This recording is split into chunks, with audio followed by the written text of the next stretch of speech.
guys, today for episode 4 of my teacher interview series, I am talking with Heather and Liz from Social Studies Squared over on Instagram. I had so much fun talking with both of them and learning from their experiences, and I hope that you enjoy this.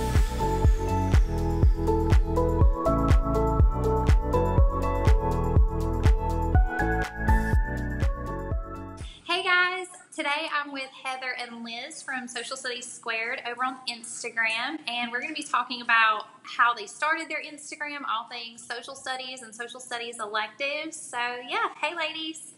Hi. So thank you so much for coming on. This is going to be fun, and I'm excited to learn from you. We're excited too. So what state do you teach in right now? We're in Illinois. What grades did you teach this past year? I'm Liz. I taught 10th and 12th, so sophomores and seniors. I'm Heather. I taught mostly seniors, but then I have one course that has sophomores, juniors, and seniors. Wow. So you get a lot of variety in what Yeah. you do. Do you have a grade that, for both of you, one that you prefer to work with the most? I love seniors. And then with your different grade levels, what focus areas did you teach? For me, my class is mixed, 10th, 11th, 12th. That is U.S. history for ELL or ESL students, whatever your area calls it. And then my primarily all senior course is AP psychology and then introduction to psychology. Nice. And then I teach AP Gov, American Government, which is a senior elective.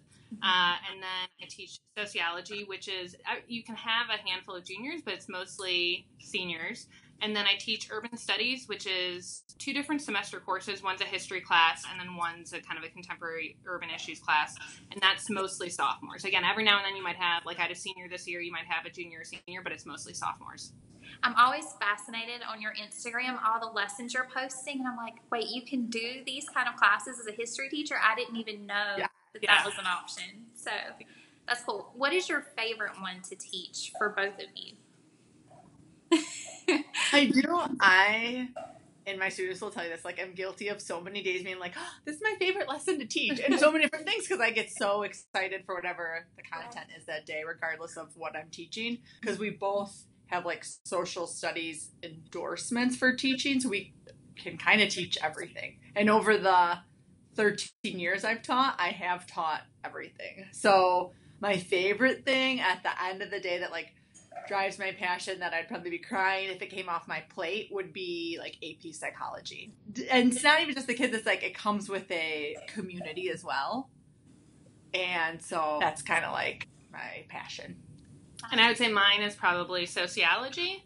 I've been teaching for 10 years, and I have taught, Heather, a lot of the different stuff, because when you can teach a lot of different stuff and you want a job, it's sure, I'll teach whatever you need me to teach. But I think I've kind of worked my way, because I love sociology. I think that it's applicable for students no matter what they go into. I try to make that point that whatever you do as a profession, you're going to be working with people, and so this is something that you can learn from. So that is my passion.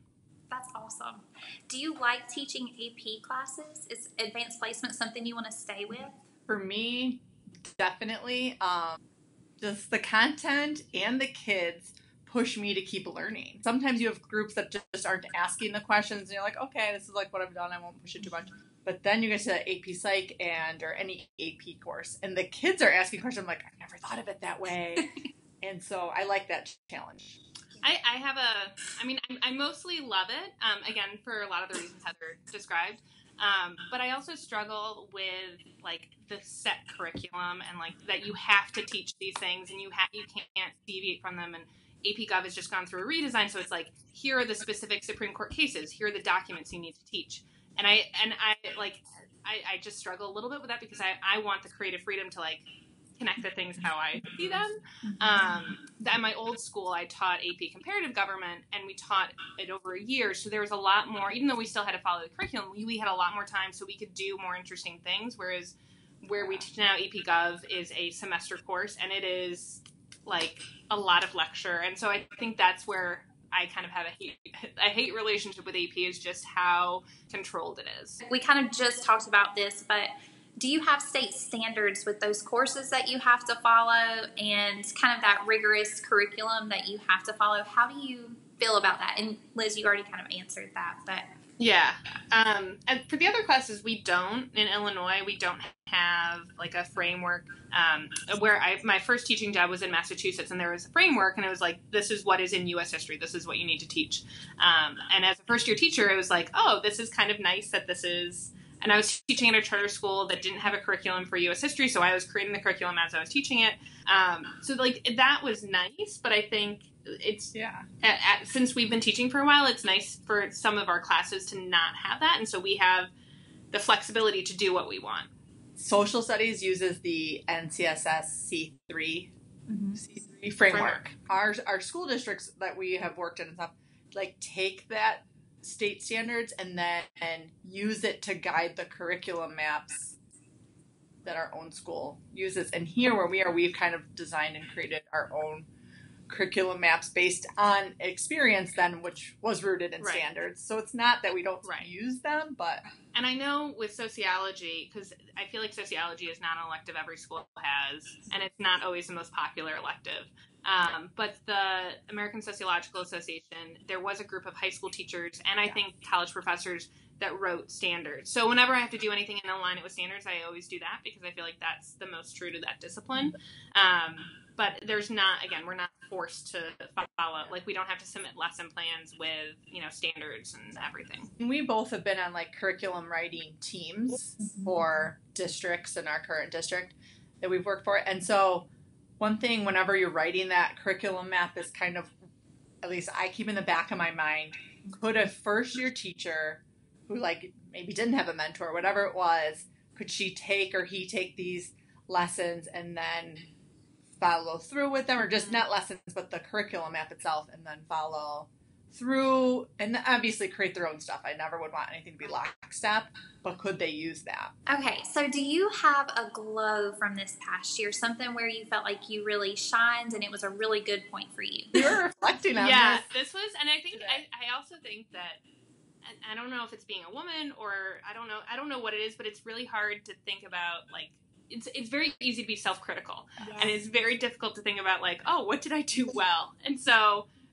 my glow, actually, I don't know how I completely forgot it. Heather was like, oh, that could be your glow. Like, oh, I was able to present at 2 conferences. One was a local state conference, and then we also, my colleague and I presented a national conference, the NCHE, National Council for History Educators, and it was really empowering to feel like I got to the point in my career where I can talk knowledgeably about how to teach content and to feel like I have something to share with the community of educators. And it was a fun experience. It was down in San Antonio, and it was just like, oh, I actually have achieved something. You don't always see your achievements. And so when you can have something like a milestone like that, that's a really, I think, a nice thing to have to be able to reflect on. When I was saying my glow, then I was like, oh, this could be a grow though. So I think this is both my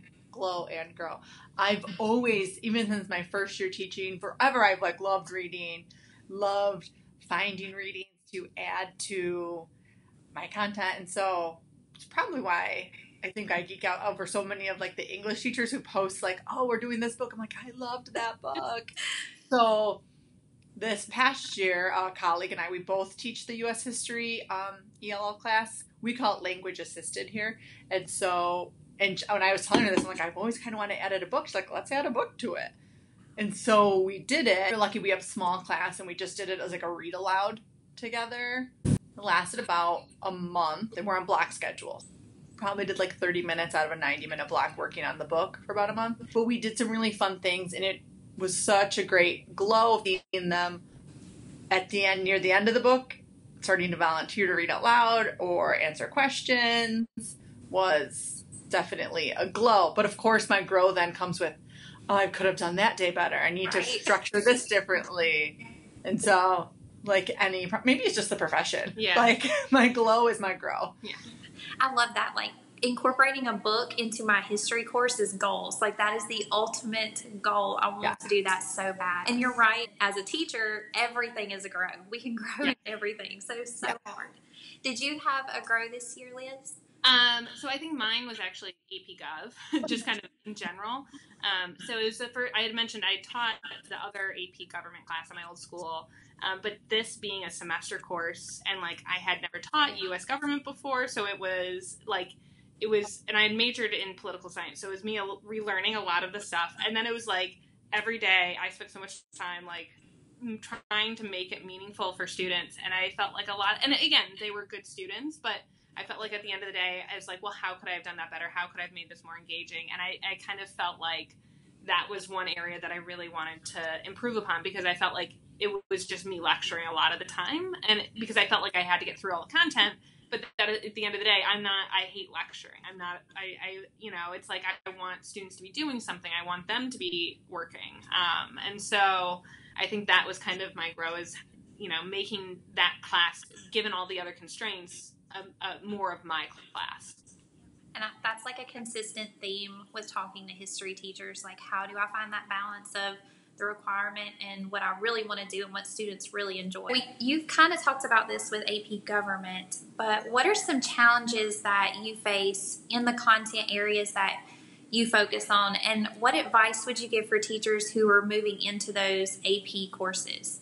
I think going into, if you've never taught AP and then going into AP, there can be this, sometimes other teachers have taught it, and this is not to, like, I love teaching AP, I'm part of the community now, but this, oh, well, it's so tough because this, and their negativity makes you, or even just their experience, and, oh, they cheat all the time, or, oh, they do this all the time. It's like, well, like, don't listen to that all the time. Go in and know that those kids they're smart and they want the challenge, but that's not every kid in there. Every kid has home life issues. Like, they're just like every other kid. There's no difference at the end of the day between your student with an IEP and your student with all AP classes. Just some of their issues, or what's either holding them back or driving them, is different. Mm-hmm. But then they still, bring some of their struggles to the classroom. They still will ask questions that challenge you and make you think, like, I don't know how to answer that. Mm-hmm. Whether you teach AP courses, co-taught courses, on-level courses, we're all working really hard to do what's best for the students, and I think people forget that. So don't let that part of adding AP, because it's not different than teaching any other kid. No. I also think for new teachers who are intimidated by the level of student, because where I used to teach, it was a private school in Chicago, and it was very, the kids, and again, this was my second year teaching, I was young, and they would challenge, like, not so much like the classroom management authority, but more of like my intellectual authority. And I think that initially I felt like I had to know everything and I had to have an answer. And I think as I have taught more and more of that, I've come to realize if I don't know something, I just say, like, okay, let's figure it out together. And I think that that can be intimidating, because you want to present that you are an authority, especially when you're a new teacher. But I think having I think it's confidence to say, I don't know that, let's figure it out together. So how did the two of you meet, and what led to starting a shared Instagram account? I think Heather has the best story. So, sitting in the room that we're in right now, Liz, where I'm in here during lunch, and Liz was on maternity leave when I started at our school, and something came up about Liz, and I was like, I can't wait to meet her, like, because our desks were right. Yes. They were right next to each other. Yeah, so our desks were right next to each other, and some people were talking about Liz, and I was like, I haven't met her really yet, and everyone's like giving me stuff, and one of our colleagues, our friends, Nick, goes, you will get along with her, and I was like, why? He's like, you just need to know you guys have really great handouts and everything. She really cares about the design and the font, and I was like, oh my gosh, I met my person, and I don't even know that she's here yet. Like, I was just like, couldn't wait. I remember thinking, like, I can't wait till she gets here. Finally, someone to talk about, like, fonts, but I didn't, like, dive right in. I wasn't, like, on day one, like, let's talk about margins and fonts on handouts. But we do spend a lot of the day talking about. We do spend a lot of our day talking about things like that. Like if something is stressful, one of us will be like, "Do you want to download fonts?" Like, Do you make fonts? no, we don't. We're connoisseurs. Yes, we just consume it all in and just I'm impressed by the people that can make fonts. I don't know. And it's. I'm so impressed. But then we realized that was just the beginning. That was just the beginning. Like we're the same age, so a lot of like pop culture references. Yes. That we both get. Or anytime something from the 90s comes up, we'll be the same age. We'll be like, oh, remember when we were in 6th grade and this was going on? And then we both have young kids, so like I feel like that is a very like I think being a working mom, especially of toddlers, is like it's there's a lot to like manage, and so I think that's nice to have a colleague that's going through a lot of that too. And then the shared Instagram account, we both started looking at like. It was a lot of elementary school teachers on Instagram. Yes. It was like, and it was like, this looks really nice. How could we use this? Or like, this is a really cool idea. How could we use this in our classroom? And then we started following, and then this is all on our private account, some of the like English teachers. And so then we're like, well, what if we did one together? Yes. Because we both teach electives that are not, like, there's not a lot of professional development out there for the electives that we teach. And so it's like, well, what if we did something like that we could figure out ways of connecting with other sociology teachers, other psychology teachers, other government civics teachers. Even just the schools that have random social studies electives, like they don't have anyone, but maybe they could see from us that, or even the elementary school teachers, like, look, this is something we did, but you could tweak it to your thing, your particular content.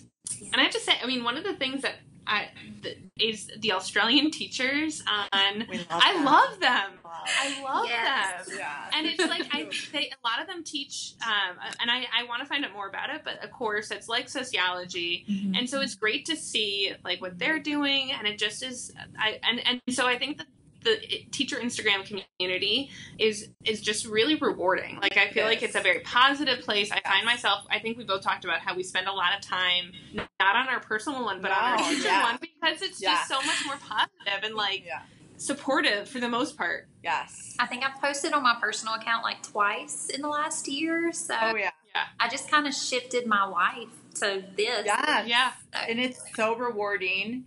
And I mean, the benefit of having the co-teacher account was kind of, we just wanted to do it together, right? Because again, like we've taught some other things, but we have so much fun doing it. Like there's this constant reminder, like don't take things too seriously.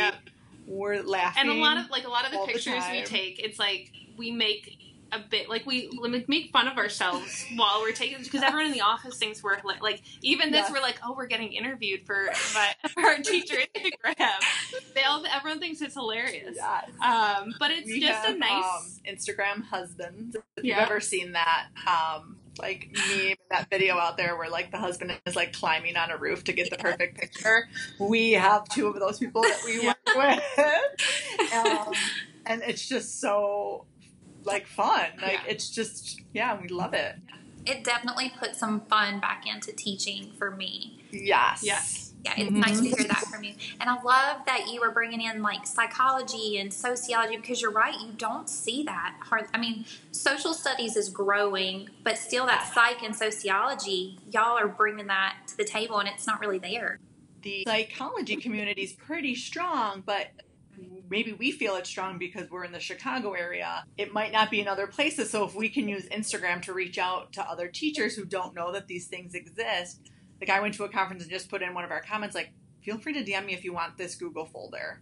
So we can kind of share and get that going. We share like the stuff that we're creating, but we don't want to charge for it, in part because it just feels like, if at the end of the day, if this lesson or this resource that we create is going to help us teacher and help students, I don't want to again, we teach in a district where we're very lucky that we don't have to, like, we get paid, we're compensated for what we do, and we have good benefits. But I think that there's just something that's like, I feel like it's kind of a professionalism that I want to be able to share to make, and again, maybe then someone else can say, oh, I took that and I did this and this made it better, and it's, again, that collaboration.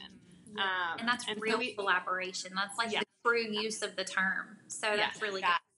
Yeah. And I'm both passionate about like giving back to the education community. So with the relationship that you've built, and I don't know about the rest of your department, but at least for the two of you, how do you think that benefits your classroom teaching? So I think for me, so I didn't take any education classes as an undergrad. It was only after I graduated, and I was like, oh, what am I going to do with a degree in political science, and I don't want to work in politics. So I decided I would think about teaching, so I got my master's in education. And I think that process kind of always led me to think about what I'm teaching first, and then it was like how I taught it was almost an afterthought. And I think that working with Heather has made me really think about like, how do I teach skills? How do I how can students access this information? And I think that the content is still important, but I've come to, again, after 10 years of teaching, I've come to realize that the content's only as good as the way you teach it. And I think teaching psychology has challenged me to think about the science behind our learning. And I've now almost become obsessed with learning about the science behind our learning. Like the Learning Scientist blog, and then the book Make It Stick. And I've only really come into this in the last 2 years after seeing a presentation on it, and it has really changed how I teach and how I think about the content. And having Liz, I bounce all these ideas off her, and then she just takes them for us. I'm like, yes, but it's made us both better. Yeah. And I think we also, our department is very collaborative. So yes. We're all teamed. So there's everything shared. There's not a lot of this is mine, I'm not sharing it. So there's a lot of collaboration. And so I think that just kind of adds to it. And so we've talked a lot more about like for social and psych, since they're both regular level classes, not the AP psych, but the regular psych. Because it's a lot of times one kid will take social first semester and psych second semester. So we were talking about how do we create almost like a team for that, so that the students are having very similar experiences. And so I think that has also allowed us to kind of think more broadly about how do we make sure that the experience of students is the same throughout. Do you have any advice for teachers who want to build a strong department and a strong relationship? I think we both kind of walked into a department that was very healthy. And I think I think sometimes it's out of an individual's control. If you're in a department where no one wants to talk, one person, you can't necessarily bring everyone together. But I think that making an effort to eat lunch where everyone else eats lunch, or to go to social events, or go to extra professional, my first year here, and this was before I had kids, but I went to a lot of evening seminars that were, a couple people were in the department were going to, and then we go out for drinks afterwards. And I think that just making, saying yes, and even though it's an investment, but I think that just saying yes a lot, even if you're tired, even if you feel like you just kind of want to go home and zone out, I think that the payoff is so great that just make that investment. During your prep time, your free time, whatever, to get something done, don't always, if you have the luxury of having your own classroom, we do not here. We all share rooms. That'd be actually something I'd really love to talk about with other Instagram teachers. We cannot be the only school that you doesn't don't have your own room. I think I've never taught in a school where people have their own classrooms. I've always been in where there's a department and then everyone shares classrooms, and I feel like that actually is a healthier place to work because people aren't shut, in their rooms. They're willing to collaborate. That being said, I would love my own classroom. I don't want to make it sound like, I would love my own classroom. We have a Pinterest board. Yeah. Invest, go say yes to things. But if you don't work in a, building that has, 30 social studies teachers or 30 English teachers, whatever, and just a small place of 10, and maybe you're the youngest by 10 years, try finding somebody in the building who's maybe you feel like you could have that connection with, to meet up, to, go out to dinner or whatever. I know that when my previous school, I also coached cheerleading, and there were tons of younger girls, but they were kind of in the next stage of life where I was young and single. And so at one of the games, the other cheer coach, I had recognized her as a new teacher in our district. So I reached out to her, and she's become one of my dear friends. So don't always be afraid to that. It's always how to find friends. Mm-hmm. But like, don't really be afraid of that. Or even just that simple, like, hey, I read this book and there's a lot of connection to your stuff you teach in science or English. Do you want me to pass it on? Do those little things, because those investments pay off huge. Do you think building that family, do you think that impacts you individually in your classroom? Yes. I think the support that you can get, like, I think one of the things that is not necessarily a bad thing about Instagram, but I think that sometimes you go through and it's like all of these, like, this lesson went perfect, or this is my perfect classroom, or and it's like this feeling sometimes of like, oh my God, like, I had kids yelling in class, and I had kids who, get called down to the dean's office, and like, I don't, like, one kid's just sleeping through class or on their phone, and it's like, there are moments where I'm like, oh my God, and even before we were on Instagram, it's like, sometimes this is a tough profession. You leave and you're like, what did I do today? What did I do that was meaningful? Like, I didn't fit that. And it's so nice to be able to come back to our office and like laugh about something that happened, or to be like, oh my God, what do I do? How do I handle this situation? And I think that when you have a closer knit department, it really, like, again, when you've made that investment, it pays off. I had when I was a first year teacher 14 years ago. Oh gosh. Anyways, a while ago.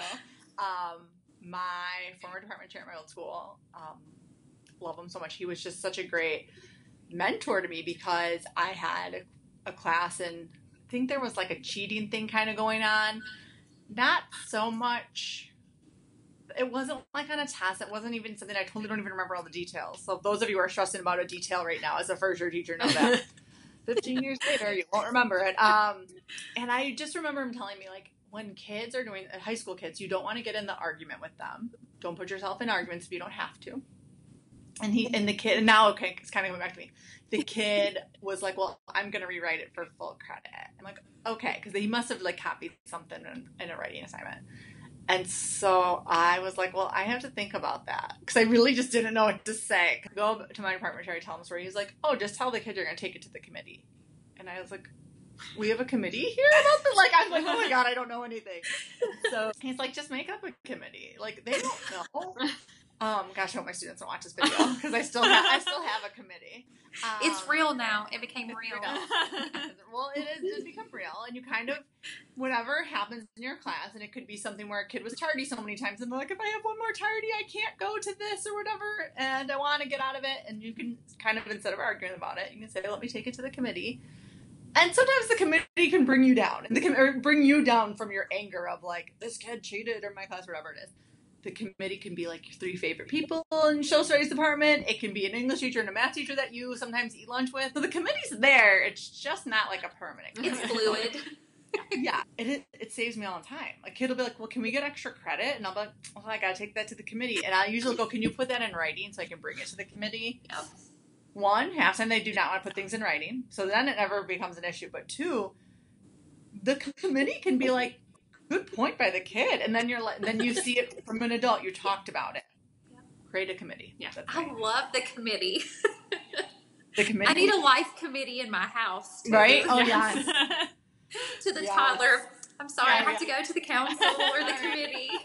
The committee has not spoken on that one yet. That time remains until further notice. Yeah. I wanted y'all to be able to speak also, because your account, for me, I also look to you about social justice issues and the things you talk about on there. And the Equal Justice Initiative? Is that what you went to? Okay. Yes. Do you mind talking about that? So, the EJI is an organization that was founded by Brian Stevenson,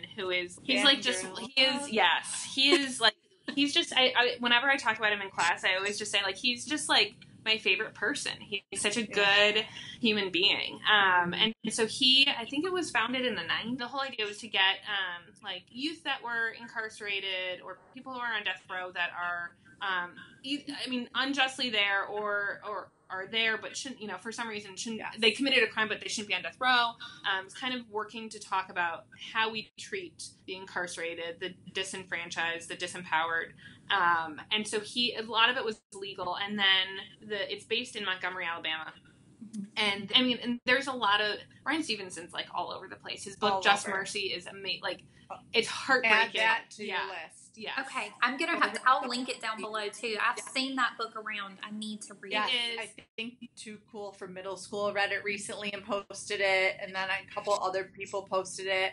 I listened to audiobooks quite a bit. The audiobook's amazing. I read parts and of it's the nice book too. and it's nice because you can't like you could use it. We haven't, but you could use it because it is segmented. And the nice thing about it is he weaves like personal stories of people he represented with kind of more like larger societal issues. So it takes kind of these institutional things as well as very personal stories and weave them together, which is nice. And he's not something we've been at least I feel like both of us are like cognizant about. He's not like bashing like the South for their rules. He breaks. I remember like when I was listening to his book recently, like, oh yeah, like the North did. Like he kind of tells the story of how this came to be and gives you a little bit of the history, why this happened.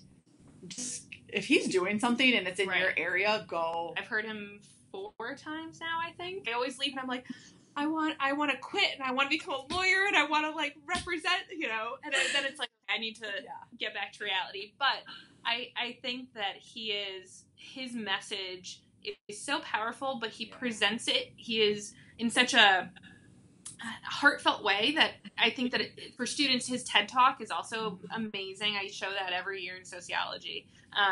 That it's just, he's a very powerful speaker. So he started two kind of, in Montgomery, there's now a museum and a memorial to enslaved people. And so the museum kind of charts like the history of the slave trade in the South, and especially kind of specifically in Montgomery, the part of the or is it the whole museum or part of the museum is a warehouse that they used to hold slave auctions. Yeah. And then you go through and he makes the kind of the connection between kind of that slavery never ended, it just evolved. Yes. And so it kind of charts that to lynchings and Jim Crow, and then now in mass incarceration. And the museum, they went around and collected soil from lynching sites and with people's names.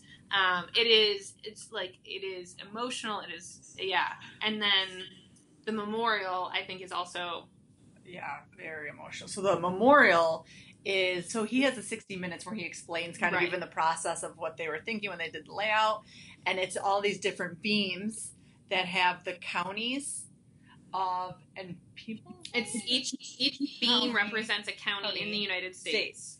A county. So it's like each person's name of what they could document, of each documented lynching. If they could, and they did have unknown, and there would even be like girl Joan, like if they didn't know a first name, they really went into the research of how much they could find out. Like the way you walk through it, it's like you start to see them and then you go down and then they're hanging from above, and it's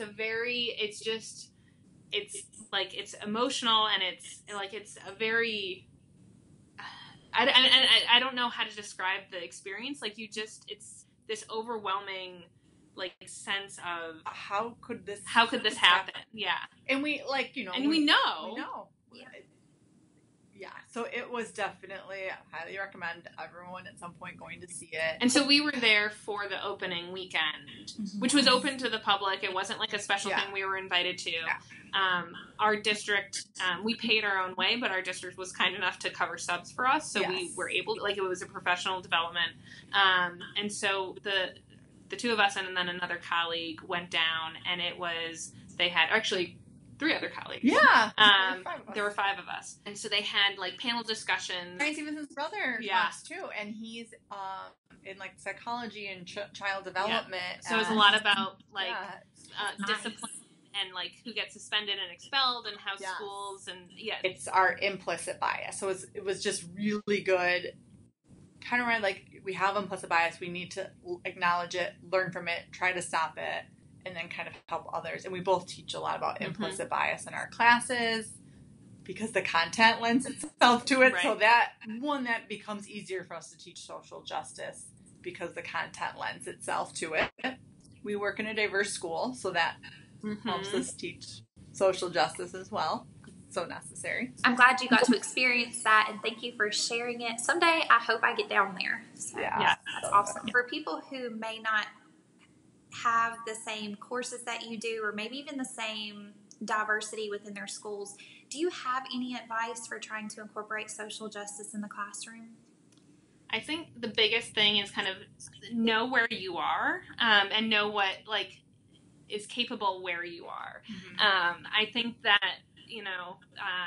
thinking about the community you teach in, the kind of students you teach in, that you can't go in and day one present all this really radical stuff if they're not going to be receptive to it. And I think just in general, you have to build up to some of these ideas and some of these theories that you can't just walk in and say, this is how it is. That you need to kind of build those relationships and that trust with students first. Yes. So start with building the relationships within your classroom while you're kind of learning about this. I guess we would probably more first, second year teachers, younger teachers, kind of learning about the community you teach in. Because obviously a teacher in the city of Chicago or the city of New York, where it's a little more, or Los Angeles, or maybe more liberal, that they're not going to get any pushback. The kids maybe even know this book or story about whatever the issue may be. So know kind of your area of where you are, and then you want to build relationships. Because I think really if you're building positive relationships in class with the kids and slowly getting to something that's more of a challenge to learn, accept, understand, that does become easier. I think, as far as the content is to make sure, for both psychology and sociology, is to make sure that you're presenting science. Presenting this as a science, and I think that that's something that a lot of times kids struggle with. It's but I don't think it's right. When I talk a lot about, one of the most difficult things I talk about in my sociology class is gender, because there's a lot of debate about transgender students and bathroom use and locker room use, and it's this very emotional topic. And so I think that having an understanding of okay, this isn't about what you or what I believe in, but this is what science is telling us. This is what studies have shown us. That this isn't, we're not trying to get into what's right and what's wrong morally. We're trying to understand what is happening at this point in time, why is it happening, all of that stuff. And so I think that takes some time also to teach students is how to divorce your own personal feelings from what you're studying. Yes, for sure. And that's definitely with any topic in history too. Trying to get students to see it's not really what you think, it's what the facts are showing you. So. Yeah. One thing to add to that is that sometimes on Instagram we say if you're not teaching social justice, you need to be. And while we totally agree with that, we need to remember that on Instagram or YouTube, you're only seeing a snippet of their classroom, and just because they don't post it didn't mean they didn't do it. And kind of remember that, because again, you kind of have to know the community which you live in. Not that you can't bring change, but your change is going to look different than someone who lives in a big city or someone who lives in a very conservative area. Just looks very different. Just remember, I always think representation matters. Always start with that. Yeah. That's good. That's a really good place to start. Just a classroom library, making sure that you're doing that, or the sources you're bringing in on a topic, do they represent everybody? So yeah, that's really good. Do you have anything else that you want to share about what you're going to do on your Instagram this school year and what people can expect from the two of you? Oh, we've talked a little bit about doing a blog. Yes. Yeah, where we could, highlight a little bit more about what we're doing, post resources, so then again people have access to them. Because I know a couple times people have sent us messages. Oh, can we? And we email it to them, but it would be great if we could say here's what we're doing, take it, use it, do what you want to do with it. So we've talked about doing a blog. Yes, we will continue to do T-shirt Tuesdays. Yes. And I think the blog is definitely in the work. We're kind of working through that and how to start it, go about it. So send tips. Yeah. If you have any. And I loved hearing what, when I'll post something, sometimes you'll message me oh, I read that. And I love hearing what you've read or what you're going to read. So all of those things from you, those are all great. I would love a blog. I need a blog. Yes. Thank you, Heather and Liz. This was so much fun. I learned so much from you, and I really appreciate you coming on my channel. Yeah, thanks for having us. All right. Bye, guys. Bye.